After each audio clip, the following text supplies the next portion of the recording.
주 첫날에 정말 우리 주님께서 처참하게 피 흘려 돌아가시고 부활하시지 않으셨다면 정말 우리 모두는 소망 없이 고통 가운데 저주 가운데 살다가 하나님을 영원히 보지 못하고 지옥으로 떨어질 수밖에 없는 저희들, 오늘도 그 은혜를 우리가 다시 한번 기억하면서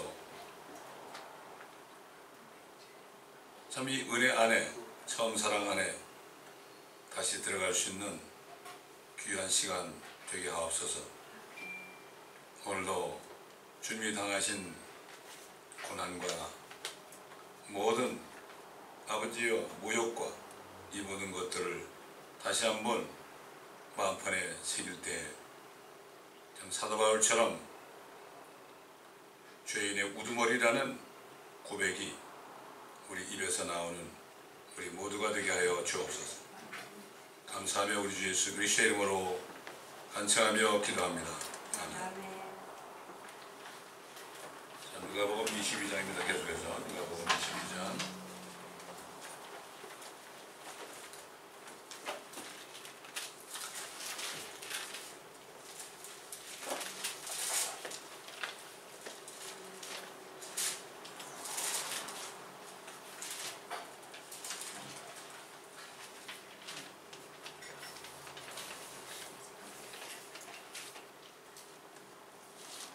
아, 39절부터 보겠습니다.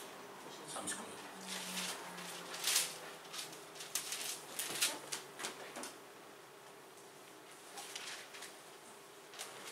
주께서 나가시어 늘 하시던 대로 올리브산으로 가시니 제자들도 주를 따라가더라.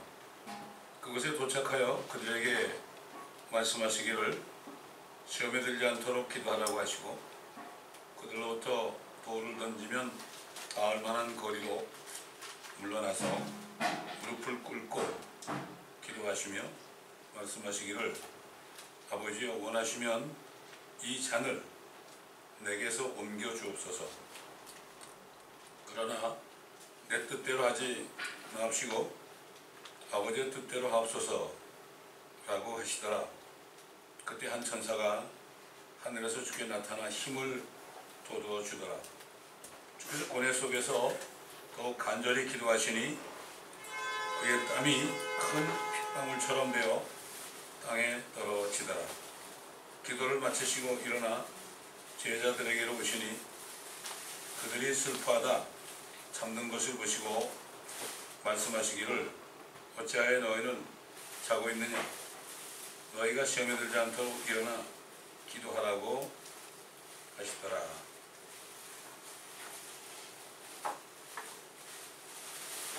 어제는 제가 어떻게 하다 보니까 그 평양북의 주인공이었던 길선주 목사님 일대기를 좀 듣게 되었고, 그리고 그 이성봉 목사님이라고요. 그분은 그 철로 역정에 대해서 설교를 많이 하신 분인데 그 이성봉 목사님 이분에 대한 얘기를 다시 한번 들었고, 그 다음에 D.L. 무디 선생 그분의 생애에 대해서 또 들었고, 또 요한 웨슬리 그 목사님에 대해서도 그 일대기에 대해서 아주 간략하게 제가 들었어요. 그걸 들으면서 또 세상 깨닫게 해주신 것은 결국 회개밖에 없구나. 회개. 철저한 회개를 할 때 성령께서 기름 부으셔가지고 놀란 일을 하시는구나.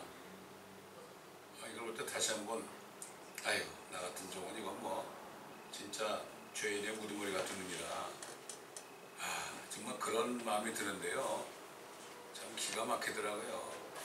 그분들의 그 삶을 볼 때요 정말 너무 편하게 살지 않았나 이런 생각이 들어요. 어떤 목사님들은 뭐 그냥 두드려 맞기도 하고요. 주님 때문에 두드려 맞기도 하고 오해를 사가지고 두드려 맞기도 하고 이성봉 목사 같은 사람은 감옥에 가가지고요. 일본 순사가 빨개 벗겨가지고 말이죠. 얼마나 창피해요 그거. 빨개 벗겨가지고 그냥 막 구타를 하고 말이죠. 그런 얘기를 들었을 때 참 그런 분들의 그 일생을 우리가 다시 보게 되면 한마디로 주님의 뒤를 따라가신 분이다. 십자가를 지고 따라간 분들이다. 참 그래서 내가 어제 주님께 이런 기도를 했어요. 아이고 주님 그저 나를 천국문에만 들어가게 해주시면 그걸로 그냥 감사합니다. 이런 기도를 했다고. 그 이성봉 목사님 그분은 아주 뭐 옛날 젊을 때 뭐 아주 좀 개차반처럼 사는 분이에요 그분이. 그리고 어머니의 기도로 목사가 되는데 어머니가 떨어져 살았는데 어머니가 돌아가실 때 천사가 와가지고요 가자 그럴 때 그 옆에 있는 사람들이 아드님을 부를까요? 그랬어요. 그러니까 어머니가 부를 거 없어. 뭐 조금 있으면 만날 텐데. 참 그 얘기를 들으니까 그 목사님이 위로를 받았다고 그래요. 근데 그렇게 깨끗하게 산 사람들은 세상을 떠날 때 이구동성을 하는 얘기가 천사가 와서 가자고 그러네. 내가 먼저 갈게. 그런 사람이 많았어요. 옛날 18세기, 19세기 초 이럴 때 소위 그 필라델피아 교회 시대에 살았던 그런 종들은 그런 그 간증이 많이 있습니다. 많이 있어요. 주님이 오실 때가 가까웠는데 이제는 참 희한하게 이 성경 공부 시간은 또 이렇게 주님이 이제 죽으시고 해서 피땀 흘려서 기도하시는 이 장면을 우리가 다시 영적으로 보게 하십니다. 다 이유가 있겠죠. 근데 이 잔을 내게 좀 옮겨달라. 잔. 틀림없이요. 잔이 나타났을 거예요. 그 잔에는 모든 인류의 죄들이 들으니까 그거 얼마나 쓰겠습니까? 잔이 나타났으면 잔인 줄 알아야 돼 그냥. 한두 사람 죄가 아니라 우리가 태어나기 전부터 이 세상에 있는 모든 죄, 마귀가 이 세상에 뿌려놓은 모든 세상 죄를 제거한다고 그랬잖아요. 그 잔 속에 전부 집어넣어 가지고 그 잔을 마셔야만 주님이 죽을 수 있어요. 정한 거죠. 제가 예루살렘 갔을 때 올리브산에 올라가 봤죠. 올라가 보니까 주님이 피땀 흘려서 기도하던 그 기념으로 이렇게 뭘 만들어 놨더라고요. 근데 그게 이제 그 올리브 나무들이 많이 있는데 그 옆에 그렇게 돼 있어요. 그 올리브 나무를 이렇게 보니까 너무나 오래돼 가지고 아주 고목들이 다 됐어요. 그 내가 올리브 나무 보고 제가 이런 얘기 했죠. 올리브 나무 보고 야 너희들은 예수님 봤지? 야 너희들은 예수님 봤겠구나. 그렇게 제가 혼자서 나무를 보고 얘기한 적이 있는데요. 정말 이거 하나님이 사람이 되니까 우리하고 똑같은 그러한 그 고통을 느낄 수 있었고요. 두려움도 느낄 수 있었고요. 그래서 뭐라 그래요? 요한이 그랬죠. 침례 요한이 세상 죄를 지고 가는 게 아니라 제거하는 하나님의 어린 양을 보라고 그랬습니다. 하나님의 어린 양을 보라. 그러니까 예수님은 이제 하나님이 볼 때는 조그만 어린 양이에요. 어린 양. 그 어린 양이 뭐죠? 그 제물로 드려야 된단 말이죠. 제물로 드려야 돼. 주님 볼 때는, 아버지가 볼 때는 그게 제물이야. 우리를 위해서, 세상의 모든 사람을 위해서 드리는 희생제물. 희생제물이라는 거는 다른 사람의 죄값을 치르기 위해서 대신 희생되는 거 아닙니까? 왜 놀라운 거죠? 어린 양. 그러니까 아벨이 어린 양을 잡아가지고 죽여서, 제단에서 죽여서 피를 흘리니까 하나님 아버지께서 아벨의 제물을 받으셨죠. 결국 어린 양이 최초로 거기에 계시는 것을 우리가 볼 수가 있습니다. 자, 그래서 요한은 예수님이 요단강에서 침례받으러 오셨을 때 보라! 세상 죄를 제거하는 하나님의 어린 양입니다. 하나님의 어린 양. 하나님을 위해서 하나님께 드려지는 희생제물이다. 이분이 보라. 그때 뭐라고 하십니까? 하늘에서 음성이 나왔죠. 이런 내 사랑하는 자라, 내 기뻐하는 자라, 너희는 이분의 말을 들으라. 이 사람의 말을 들으라. 저의 말을 들으라. 그럴 때 성령은 비둘기처럼 나타났죠. 아버지는 음성으로 나타났죠. 예수님은 육신으로 나타났죠. 성부, 성자, 성령이 최초로 이 죄악 세상에 계시된 엄청난 사건이 일어났단 말이죠. 자, 우리 요한계시록을 보겠습니다. 요한계시록 5장인가 보겠습니다.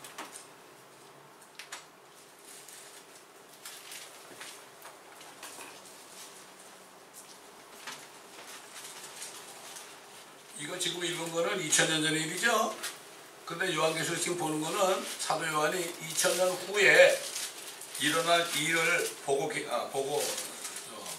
증거한 거죠.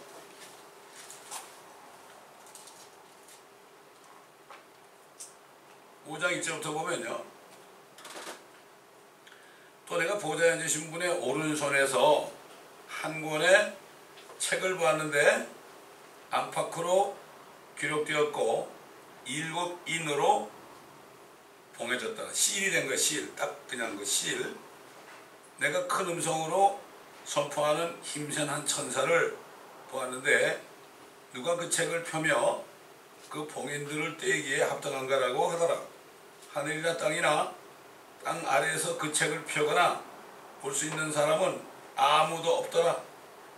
그 책을 펴거나 읽거나 또는 그것을 볼 만한 사람이 아무도 보이지 않기에 내가 심히 울었더니 그 장로 가운데 하나가 나에게 말하기를 울지 말라. 보라, 유다 지파의 사자인 다윗의 뿌리가 이겼으니 그 책을 펴고 그 책의 7 봉인을 때리라고 하더라. 이에 내가 보니 보라, 보좌와 네 짐승의 한가운데와 장로들의 한가운데 도살당하였던 것 같은 한 어린 양이 서 있는데, 사도 요한이 그 예수님을 어린 양이 서 있는 것을 봤습니다. 어린 양이 서 있는데 7 풀과 7 눈을 가졌더라. 그 7 눈은 온 땅에 보내심을 받은 하나님의 7 영이라. 그가 와서 보호자에 앉으신 분의 오른손에서 그 책을 취하시더라. 자, 그 책이 뭘까요? 그 책이 이제 보면은 요한계시록 6장부터는요, 그 대환란에 대한 얘기죠. 대환란은 다시 말해서 그 어린 양을 믿지 않은 사람들을 결국은 심판하는 거죠. 심판하는 거죠. 그런데 심판할 수 있는 분은 한 분밖에 없어요.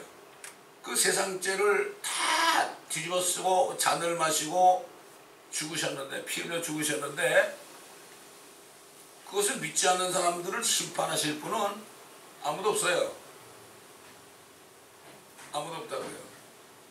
어린 양 자신이죠. 예수 그리스도 자신이죠. 아버지도 아닙니다. 심판을 아들에게 맡겼다는 게 어린 양으로 죽었으니까 심판을 아들 하나님, 어린 양이신 예수 그리스도께 일임한 거죠. 그래서 19장 이제 마지막에 보면은 그분이 심판하러 오시는 장면이 있죠. 그래서 봉인이 지금 7개인데 봉인을 띄잖아요. 이게 봉인 7개가 뭡니까? 7년 동안 하나씩 띄는 거죠. 또 나팔도 7개죠. 또 호리병, 이걸 뭐 대접이라고 그렇게 되어 있는데 개혁성경에는 호리병은 이렇게 된 거죠. 이렇게. 그것도 7 호리병이고. 이게 7년을 얘기한 거겠죠. 자, 그러니까 이거를 떼야 되는데 그것을 떼야만 앞으로 어떤 심판이 있는 것을 사도 요한이 볼 수 있는데 아무도 뗄 사람이 없는 거예요. 그렇기 때문에 어린 양, 도살당했던 것 같은 한 어린 양, 그렇죠? 벌써 2000년 전에 십자가에서 도살당했던 한 어린 양, 그 어린 양이 서 있는 것을 봤죠. 어? 그때 와서 보좌에 앉으신 분의 오른손에서 그 책을 취하더라. 예수님만이 취할 수 있는 거예요. 아무도 없습니다. 아무도 없습니다. 지금 우리가 누가복음에서 이분이 이제 그렇게 진노의 잔을 이제 드셔야 되는 거죠. 얼마나 힘들면은 고뇌 속에서 간절히 기도할 때 그의 땀이 큰 핏방울처럼 땅에 떨어지더라. 얼마나 그러시면 핏줄이 얼마나 터졌으면 큰 핏방울, 얼굴에서 지금 땀 정도가 아니라 큰 핏방울 같이 빨간 핏방울 같은 땀이 뚝뚝 떨어지더라. 이야, 이거 여러분 한번 상상해 보자고요. 하나님의 말씀을 우리가 들을 때 상상을 해보자. 그분이 왜 그렇게 죽으시는 거예요? 그렇게 죽으셨는데 안 믿으니까 이게 보통 얘기 아니잖아요. 그렇게 죽으셨는데 그분밖에는 봉인을 뗄 사람이 없는데 왜 다른 신을 믿어도 구원받는다고 그래요? 말이 안 되죠. 빌리 그레함도 말이죠. 나중에는 이 사람이 결국은 믿음을 팔아먹고요. 신복음주의를 만들었어요. 그래가지고 예수 그리스도만이 구원이 아니다. 아, 이게 참 기가 막히죠. 어떻게 이룰 수 있을까요? 사탄이 시험할 때 넘어가면 그렇게 돼요. 여러분 1907년 8년에 평양에 엄청난 붕이 일어났죠? 그러고 있다 얼마 후에 한일 합방이 이루어졌어요.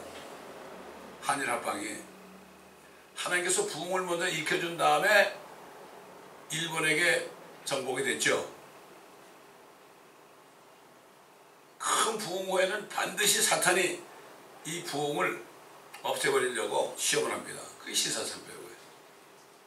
그게 신사참배. 다 넘어갔죠? 요소나배에는. 저희들 개개인 생활도 마찬가지예요. 하나님 축복이 임했잖아요. 그때 조심해야 되는 거예요. 그 후에는 반드시 사탄의 시험이 옵니다. 그래서 깨워서 기도하는 거예요. 주님이 그랬죠. 너희가 시험에 들지 않게 깨워서 일어나 기도하라. 기도하는 것은 시험에 들지 않게. 주님이 유대인들에게 우리가 시험에 들지 않게 해달라고 기도하라고 그랬죠. 시험은 유혹이죠. 사탄의 유혹. 근데 우리가 기도 안 하면요, 시험하는 그 사탄의 존재를 깜빡 잊어버려요. 깜빡 잊어버려요. 뭐가 잘 될 때 잊어버려요. 그래서 시편에 보면 다윗이 뭐라 그랬죠? 번영의 때에 이 prosperity, 번영의 때에 내가 흔들리지 않게 해주옵소서. 그 흔들리지 않게를 보면 not to be moved 그랬어요. 흔들린다. 그래 보면 뭐 이게 일이 잘 되고 그럴 때 막 그냥 기뻐가지고 날뛰잖아요. 그러다가는 언제 어떻게 될지 모르는 거예요. 그럴 때 기도를 해야 되는 거예요. 시험에 들지 않게 기도해야 되는 거예요. 되게 사람들이 뭐가 안 될 때 기도하려고 그래. 거꾸로 한다니까. 제가 전도사 때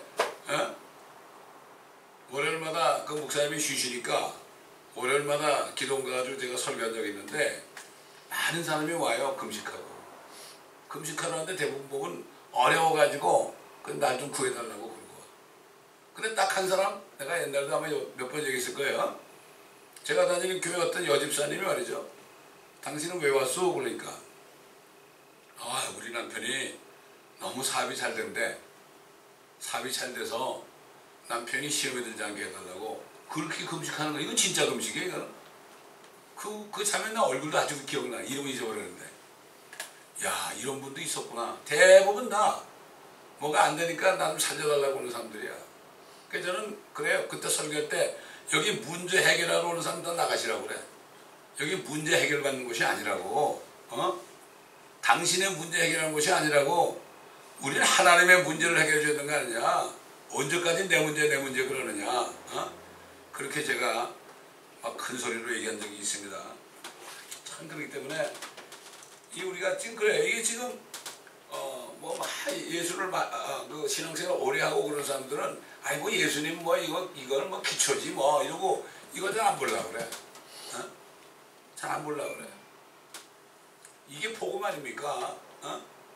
참 그러니 지금 우리에게도 말씀하시는 거죠. 사실 우리가 여기 지금 한국은 지금 난리가 났죠. 근데 뭐 미국도 마찬가지예요. 한국은 그래도 복음이 들어간 다음에 하나님이 축복했죠. 뭐 5,000년 역사란 말이에요. 근데 복음이 들어간 이후에부터 축복했어요. 그러니까 축복을 받은 다음에 지금 어떻게 됐어요? 기도 안 하니까. 지금 기도라는 게 대부분 뭐 자기 문제, 자기 축복해달라는 기도 아닙니까? 대부분 안 그런 사람도 있지만 그런 현실 아닙니까? 그 미국은 지금 300년도 안 됐잖아요. 300년도 안 되니까 이 사람들은 청교도들이 왔기 때문에 그때부터 하나님이 축복을 하신 거예요. 역사는 얼마 안 됐죠? 그 역사가 얼마나 긴 게 중요한 게 아니거든. 그런데도 지금 벌써 타락했잖아요. 지금. 여기도 정말 번영신학이 그냥 교회마다 덮고 있고 여기도 지금 어떤 시험일지 몰라요. 이 나라에 사는 우리들이 정말 삶 속에서 항상 깨어있지 않으면요 잠깐이면 넘어가요. 잠깐이면 시험에 들어요. 항상 긴장하고 살아야 돼. 특히 잘 때 있죠. 밤에 잘 때도 그냥 자면 안 돼. 다 그냥 긴장하면서 자야 돼요. 뭐 긴장한다고 잠이 안 올 것 같아요? 그런 사람에게 잠을 주시겠죠 하나님이. 그렇기 때문에 이 몇 절 안 되는 말씀 속에 우리가 오늘도 우리가 주의 만찬을 하지만 얼마나 귀한 거예요. 주님의 피와 주님의 살이 없으면 주님 말씀하신 것처럼 너희가 내 살을 먹고 내 피를 마시지 않으면 너희 안에 생명이 없느니라.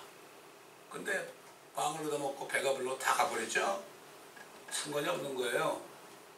지금 이 시대도 바로 그런 시대가 되었다는 거죠. 자, 이제 47절부터 주께서 아직 말씀하고 계시는데 무리를 보라. 12 가운데 하나인 유다라 하는 자가 그들 앞서 가다가 예수께 입 맞추려고 가까이 오니 예수께 입을 맞췄습니다. 입을 맞추려고요. 참 희한한 게 있어요. 시편 2편에는 그 예수님께 입 맞추라. 그렇지 않으면 너희가 가는 길에서 망하리라 했거든요. 주님께 입 맞추는 게 두 가지가 있어요. 하나는 그분을 온전히 신뢰하겠다는 믿음. 이렇게 입 맞추는 사람이 있고요. 두 번째 입 맞춤은 배반할 때. 그래서 교황이 가는 곳마다 트럭에서 내리면 꼭 무릎을 꿇고 그 땅에다 키스하죠. 사실 한국이 왜 이렇게 됐습니까? 교황에 왔다 간 나라는 다 이렇게 됐어요. 다 이렇게 됐어요. 박근혜 대통령이 왜 감옥에 가 있느냐? 뭐 여러 가지 많이 있죠, 이유가. 그러나 그중 하나, 큰 이유 중에 하나가 이 사람이 그 이슬람을 끌어들였어요. 할랄 있죠, 할랄. 그 음식을 아주 그냥 선전하고 그랬다고. 어떻게 한국에 이슬람을 끌어들여요? 와도 못 오게 해야 되는데 그분이 그 잘못이 있는 거예요. 그걸 우리가 영적으로 분별할 수 있어야 됩니다. 이거는 이북에 의해서. 맞아요. 이북에 의해서 그랬어요. 2014년에 김정은에게 충성 명세한 사람의 명단에 나왔죠? 못 보신 분도 있죠? 2014년에. 거기에 뭐 대통령 문재인 씨도 들어가 있고 이석기도 들어가 있고 뭐 지금 박원순이라는 사람도, 박원순은 아예 애국가서 안 부르는데 그 사람은 대놓고 안 불러. 또 지금 서울에 말이죠, 김일성하고 김정은 사진이 붙어있대. 어느 길에. 그래도 아무도 얘기 안 해. 이렇게 돼버렸죠. 뭐 정동영이, 박지원이 이런 사람은 다 중성면했고 민노총도 다 그렇게 했고, 기윤실이라는 거, 기독교 윤리위원회 있죠. 실천위원회. 거기 손봉 목사라는 사람, 이번에 애국운동하는 사람을 막 그냥 매도해가지고 막 그러던 사람 있죠. 이 사람도 거기다 그렇게 했고. 뭐 보통 말하는 게 2014년이니까. 그리고 세월호 사건 때 세월호 뭐라고 그런가 하면 지시된가 하면 그 세월호 사건을 잘 사용해서 이 정권을 무너뜨리는 아주 그냥 지력이 내려와 있더라고. 야, 때가 되니까 이런 것도 다. 그게 뭔가 하면은 이미 다 지금 한국은 완전히 포대서 됐어요. 인구의 한 1%밖에 안 되는 50만 명에 의해서 완전히 한국은 지금 끝났습니다. 에? 끝났어요. 피할 길이 없어요. 엄청난 사람이 피를 흘리지 않고서는 안 되고 회개하지 않고서는 이게 해결이 안 됩니다. 이런 지경에 와 있어요. 그 미국에 사는 사람 괜찮을까? 모르는 거예요. 일본 정부에서 이제 한국의 보트 빚불이 한 1,000만 원 나올 거다. 계획을 다 세워놨어요. 한 300만 원 일본에서 받아주자. 또 한 300만 원 미국으로 보내자. 또 나머지는 호주로 보내자. 이 계획이 다 나와 있어요, 이게. 2017년에 이미 국회에서 결정을 했어요. 그리고 일본 사람이 실질적으로 그거를 듣고 보고 증거한 겁니다, 이게. 뭐 이런 게 한두 가지가 아닙니다, 지금. 말도 못합니다. 예. 하여튼 다 지금 교황 밑에 들어갔잖아요. 교황은 가는 데마다 꼭 키스를 한다고요. 꼭 가론 유다 같이 말이죠. 키스를 하는 거예요. 보세요. 중남미 보세요. 우리를 중남미 보냈잖아요. 가는 곳마다 저주 다 받았죠. 다 키스한 곳입니다, 거기가. 그런데 이 사람들은 몰라요. 그래서 필리핀에 갔을 때 누가 그래요. 아, 교황이 왔을 때 소위 그 설문조사를 했대요. 그랬더니 뭐 90% 이상이 우리 행복하다. 그래서 왜 행복하냐 물었더니 성경에 부자는 천국에 못 들어간다고 했으니까 우리는 부자가 아니니까 천국에 들어가니까 우리 행복하다고. 그 째지게 가난하고 그 사는 데 가보면요. 멕시코 전에 가라고 거기도. 하여튼 캐톨릭에 들어간 나라는 다 그래요. 제가 다녀봤자 알잖아요. 어? 야, 참 얼마나 이렇게 속였는지. 그러니까 꼭 그 캐톨릭이라는 존재는 공산당하고 똑같은 존재예요. 빨간 거 좋아하잖아요. 그렇기 때문에 그 사회주의 공산당에 들어가면 제일 먼저 가난하게 돼요. 여러분 저기 보세요. 어딥니까? 옛날에 잘 살던 나라 있잖아. 기름 많이 나던 나라. 베네수엘라 보세요. 옛날에 돈이 얼마나 많았어요. 지금 어떻게 해요? 세력통 뒤지고 또 여자는 그 이웃 나라로 팔려가고. 왜 이렇게 됐습니까? 지금 한국이 그런 입장에 놓여 있어요. 다 이유가 있죠. 그러니까 나는 교황이 옛날에 한국 가서 몇 년 전에 2년 전에 갔었나? 갔을 때 가슴이 철렁하더라고. 아니라 달라 그때 예수님은 안 오신다. 내가 대신 여기서 통치한다 이렇게 얘기해. 야, 그러니 이게 보통 문제가 아니죠 지금. 빌리그램도 그래가지고요.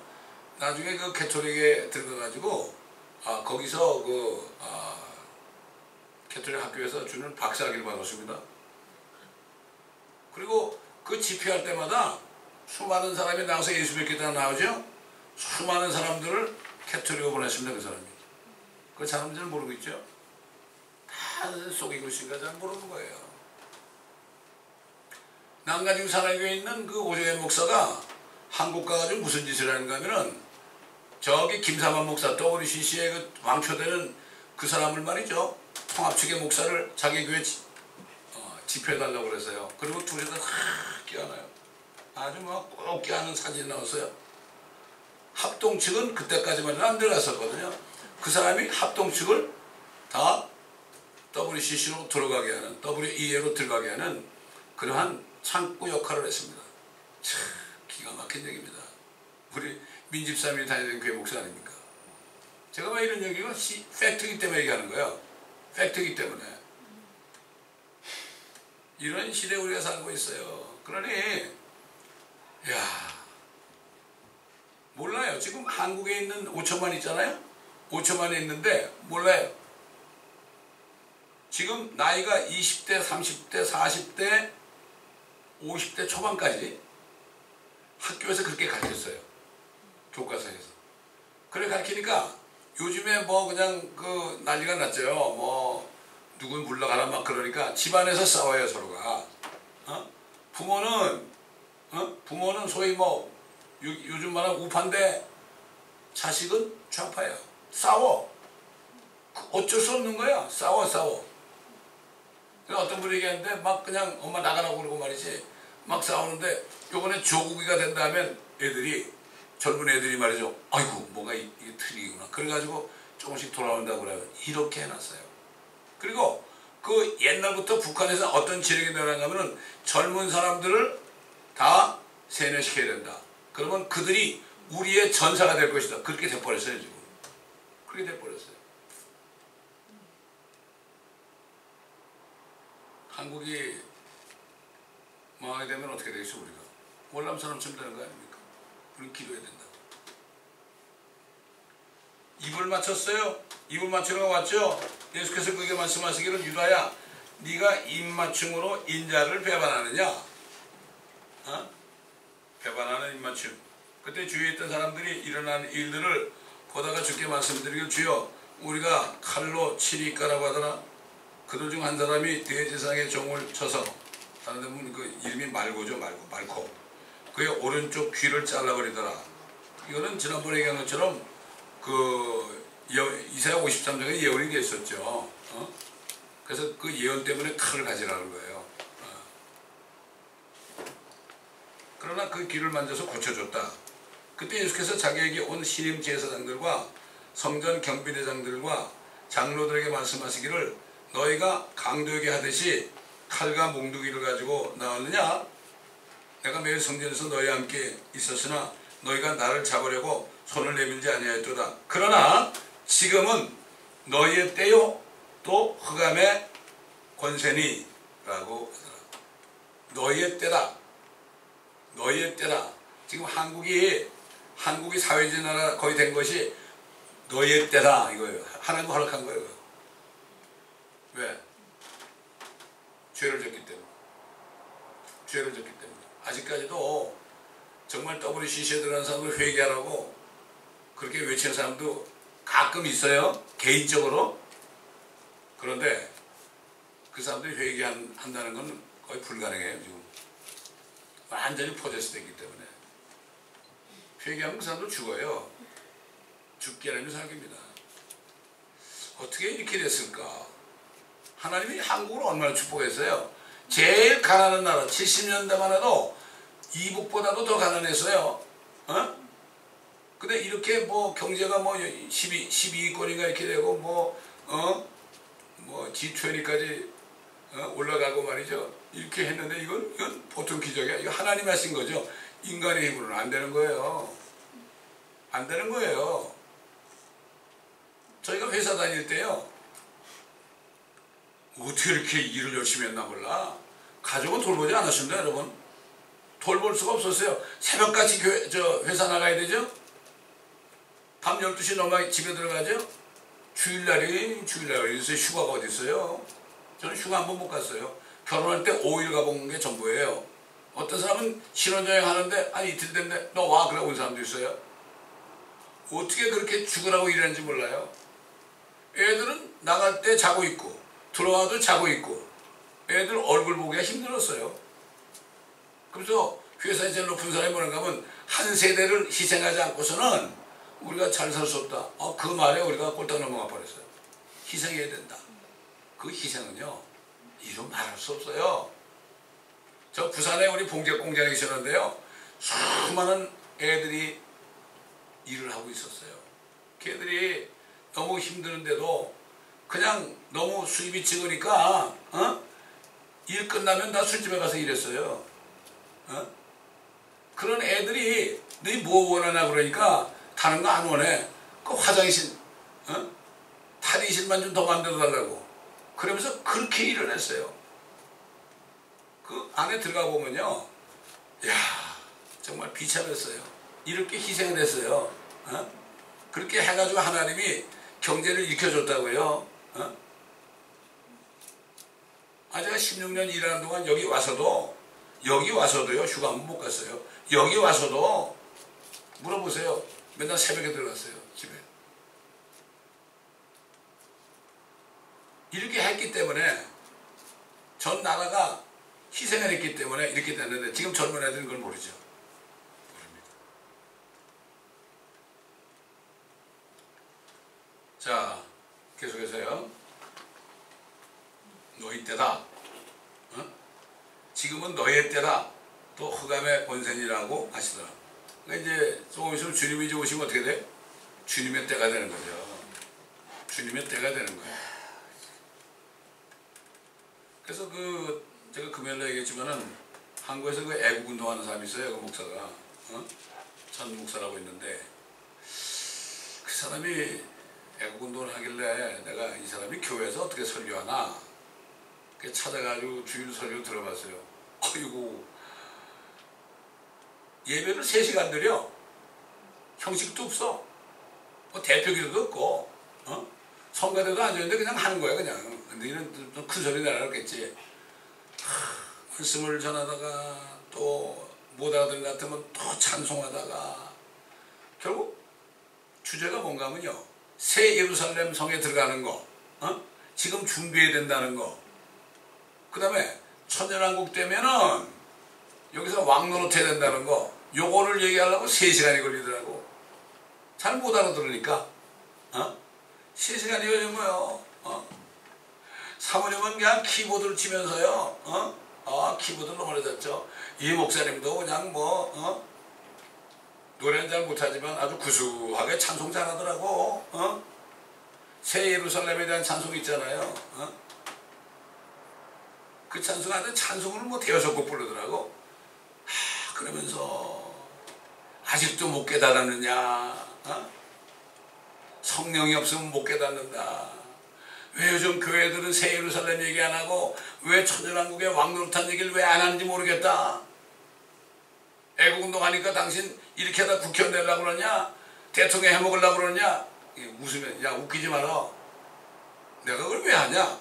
나는 메시아 왕국의 왕이 될 사람이야. 내가 그래서 그 설교 들어본 거예요. 그런 사람이 있더라고요. 그래서 내가 천년왕국 책을 우리가 한 1000여 권은 다시 가져왔거든. 밀레니엄이라는 거. 이럴 줄 알았으면 거기다 그냥 뒀다가 그 목사님 교회 보낼걸. 그런 생각이 들었는데 모르죠. 뭐 어떻게 될지. 거기 가면 아마 다 볼 거라고. 다 볼 거라고. 이런 얘기하는 사람은 처음 봤어요. 그 사람이 애국운동하는 목적이 뭔가 아니 나라가 망하면 교회가 여러분 6.25 때 들었어요. 제일 먼저 목사를 죽였죠. 와서 뭐가 있어요. 그러니까 뭐 부흥회 잘하고 요즘에 그냥 농담도 잘하고 그런 목사 하나 있어요. 그 목사가 뭐라는가 하면 최근에 그분한테 아이고 나 이거 사편해. 이거 나라가 망하게 생겼는데 내가 목회를 어떻게 하냐고. 나도 여기서 문재인 물러가라는 이 운동을 나 같이 하겠다고. 장경동 목사 알죠 여러분? 그럴 때 나라가 망하게 생겼는데 무슨 내가 부흥회 다니고 말이야 내가 무슨 목회를 하냐고. 그것도 그냥 옳은 얘기 있더라고. 지금 이게 심각한데요. 잘 몰라요. 지금 여기 제가 이발하는데 그 장로님이요. 1000만 서명운동 하는데 내가 그분이 갔다 왔거든 거기에. 가져왔더라고 종이를. 그래서 이거 저 줄명강교회 사람 많은데 목사님한테 얘기해가지고 빨리빨리 하지 뭐하냐고 그랬더니 못한대. 그렇게 했더니 난리 난데 좌파들이 많아서. 지금 이렇습니다 여러분.